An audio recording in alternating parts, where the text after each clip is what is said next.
Hey, what's up guys? Ophelia coming at you with an epic Harpy video, and today we're going to be taking a look at one of the coolest starts you can have with my profile. So we are playing with a shuffled deck, but with a 5-card specific starting hand, just to show you guys the ultimate hand that I love seeing. And this hand is relatively consistent to get. You'll normally get at least 2 or 3 pieces of it most games starting off. To get all 5 cards, this is ridiculous.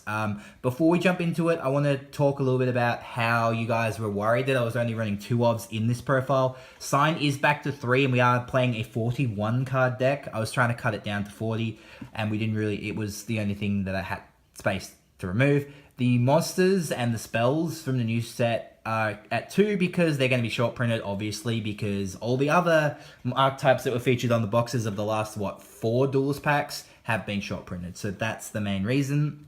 If you haven't seen the profile for this, there will be a link to it at the end of the video, so stay tuned for that.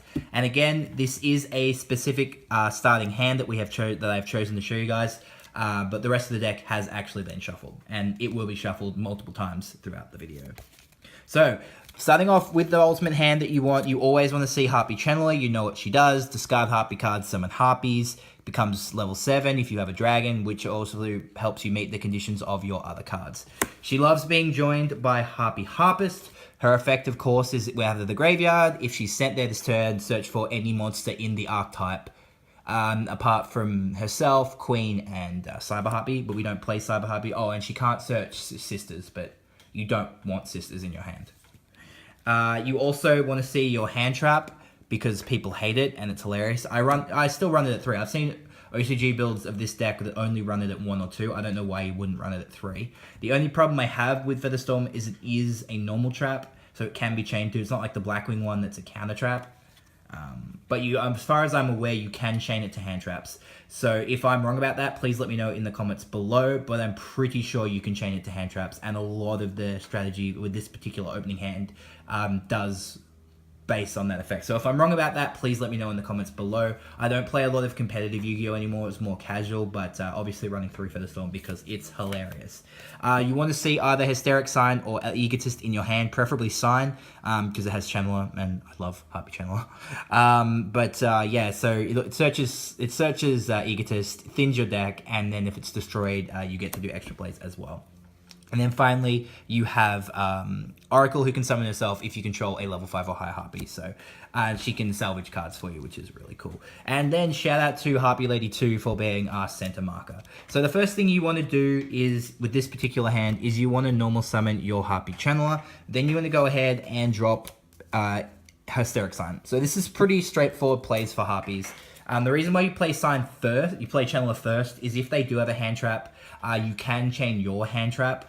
Assuming that ruling is right. But yeah, so let's assume they don't do that because they're at more of a casual level, or they're saving it, specifically they're saving it for your Channeler, which is the more likely thing, because if they know what Harpies do, they're going to hit Channeler more than Hysteric Sign, because if Hysteric Sign is gone, like, Hysteric Sign doesn't do anything on the field the turn it's played, so it's like, why would they bother wasting a hand trap when, you know, Egotist only summons out Sisters, right? Then you're going to go ahead and you're going to play Egotist. So you're going to grab your deck again. Then you're going to go ahead and summon out Harpy Lady Sisters specifically. Now, when you summon Sisters, you make sure that you put her underneath your extra monster zone. She cannot be, with, of course, Harpy Lady 2 being our center marker, do not put her either left, like bottom left or bottom right of whatever extra monster zone you intend to use. Because you're not going to use her for Xyz material. She's only on the field to help you build your hand as fast as possible. So next up, you're going to want to go ahead and activate your Channeler's effect, discarding your Harpy Harpist as normal to go ahead and summon out a Harpy from your deck. So obviously you're going to go ahead and grab Perfumer. So I'm just going to put it here. It doesn't really matter where you put Perfumer because eventually she's going to be used for either Xyz or Link material. Her effect activates when she's normal or special summoned. And then you get to go ahead and search for 2 spell or traps, up to 2 cards that lists Harpy Lady Sisters. because we control a level 5 Eye of the Harpy. Otherwise, you only get one. So you're going to grab Split Mirrors of Seduction and Feather Roosting. But we're not done. That's what makes this hand so powerful. Next up, you're going to go ahead and activate your Oracle's effect in hand to special summon herself, because you control a level 5 or higher Harpy. And then when she's on the field, when she's special, normal, or special, you activate her effect to add a card back in the end phase. Now, here's where you have two options. You can either make Babushka to lock down all monster effects, but that kind of slows you down a little too much. Like, you really only need to stall for one turn, and next turn, assuming what you draw, you can basically OTK the opponent. Because you have the hand trap in hand, as well as Sign and Split Mirrors, you're going to go ahead and make Conductor. So you're going to make Conductor with your Oracle and your Perfumer. So Conductor, of course, being their Link monster coming out in Vrain's Pack 2. So she points bottom left, bottom right, and with 1900 attack. So you're going to link into her. You're going to activate Split Mirrors. Now, if you wanted to, you could play Roosting if you don't want to get the search off your Harpist. I do feel, and I mean, you can take the gamble, but that's completely up to you if you really want to draw 2 more cards from your deck, or if you want the guaranteed search for Harpy Monster. But heck, let's have some fun. So now we're going to play Roosting. So we're going to target 3 Harpies in our grave. Of course, we still get the salvage off our Oracle. We won't get the search off our Harpist, but that's fine. So you're going to go ahead and shuffle your deck. Those 3 Harpies back to your deck. Then you're going to get to draw 2 cards. Now, the reason why you might not want to play Roosting is because if you draw Oracle again, you can't summon her because her effect is only once per turn. So then we're going to go ahead and draw 2 cards. All right, so we drew Perfumer and Harpist. That's actually pretty good for next turn. Then we're going to end our turn, and our Oracle's effect is going to activate, and we can add Roosting, or we can add Egotist back. Now, depending on what you think you're going to be doing next turn, I think I will be making Dragon next turn, so I'm going to go ahead and grab Roosting. But if you grab Egotist, you're guaranteed a Dragon. So at the end of the day, it's completely up to you. But because you do have the protection, I'm going to take... I'll probably take Egotist, actually, sorry. Because I can just pop Asteric Sign to save my Harpies. So our opponent's turn activates now. Obviously, we don't get to search because our Harpist is no longer in the graveyard. They're going to try and do some crazy monster effect shenanigans. And we're just going to drop Featherstorm to shut down their entire turn off the first monster they activate. So they're going to summon something, a Beat Stick, and they're going to go ahead, or even maybe they're even going to annoy it and they're going to try and Raigeki. So we're going to activate Conductor's effect to pop Asteric Sign. Because we have no Harpies in grave, we can't pop Split Mirrors because there's nothing to summon, but Sign will activate in the end phase. So then they're going to try and, okay, so they can't Raigeki us, they can't monster effect. They're going to summon like, I don't know, a 1800 Beat Stick and swing at our Harpy Channeler. That's fine. So our Channeler is going to die.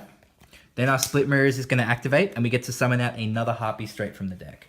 So what we're going to do is we're going to go ahead and summon... We obviously can't summon Channeler, but we are going to go ahead and summon Perfumer. So depending on whether a opponent has extra attacks or not, which they probably won't because they can't use activated monster effects, you can put her in attack mode. Then her effect is going to activate. I'm going to go ahead and get our field spell, Harpy's Hunting Ground, because it lists Harpy Lay Sisters. And then because we're going to blow up, potentially blow up our Split Mirrors, and it's the only way to search Split Mirrors in the deck, is get another Split Mirrors. So our opponent's turn ends, we still keep a pretty decent board, and we're going to go ahead and move into our second turn. So we're going to go ahead and draw for turn. Now what we're going to do is we're going to... Oh, sorry. Before we draw, our Sign activates, and we get 3 Harpy cards with different names. So we're going to go ahead and grab... We're going to grab Dancer. We're obviously going to grab Channeler. And actually, no, we're not going to... Sorry, we're going to grab Channeler, Oracle, and we're going to grab Harpist. Actually, what am I doing? We grab Featherstorm. Now, the reason why we're not searching Dancer is we're actually going to cheat Dancer on the field and bounce our sisters back to hand in the same turn, which is pretty trolling. So we're going to search these 3 cards, and we're going to draw for turn. All right, so what we're going to do is we're going to go ahead and normal summon Channeler, attempting to activate her effect. And again, if they want to negate it, we can just Featherstorm. We're going to discard Harpist to go ahead and special summon a Harpy. And we're going to go ahead and summon out Dancer. Dancer's effect is now going to activate. We can bounce a wind monster we control to then normal summon another wind monster. So we're going to go ahead and bounce Sisters. And then we get to normal summon another Harpy. So, okay, Perfume is not the best summon here, but I mean, it's better than nothing, right? Oh shit. Sorry, before we do that, we're going to special summon Oracle, because from her effect before we bounce. Then do that. Then we're going to normal this. Oracle's effect activates. Harper's effect, Perfume's effect can't activate. That's fine. We're going to go ahead and overlay. Oh, and then of course we get to bounce a special summon monster that they control, if they had one. We're going to go ahead and use these three to make Harpy's Pet Phantasmal Dragon #1. Then we're going to go ahead and play Elegant Egotist. Nope. Drop our field spell first. Playing Elegant Egotist. This allows us to special summon, obviously, a Harpy. So we're going to bring out Harpy Lady 1.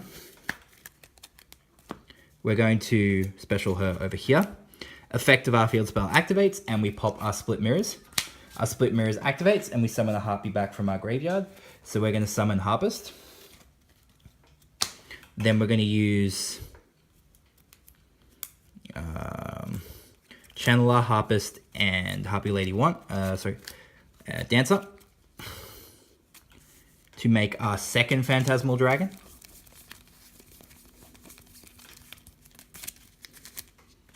So now we have two Harpy's Pet Phantasmal Dragons that cannot be, that if they're destroyed by card effect, we can blow up a spell trap we control instead.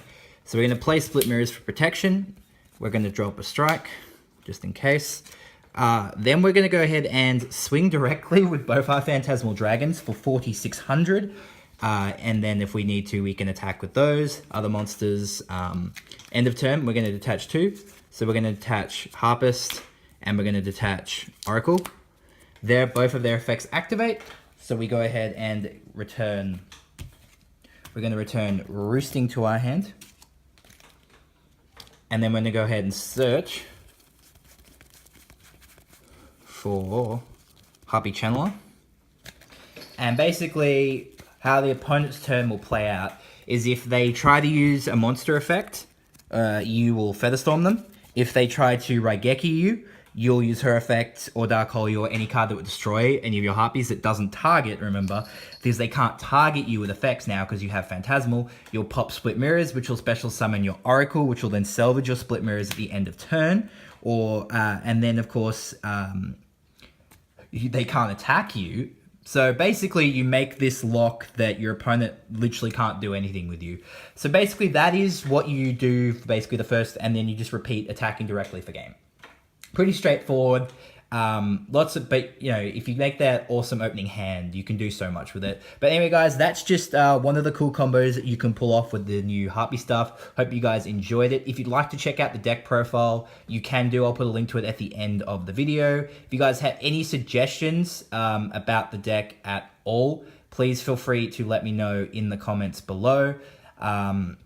As well as what you think about the new support. Do you think Harpies are going to get any more support? If so, what would you like to see other than the card that searches Hysteric Sign? Because I know that we all want it, and maybe one day, but the support's kind of moving away from it a little bit, I guess. I don't know. But anyway, guys, thank you guys so much for watching, and I'll catch you for my next video.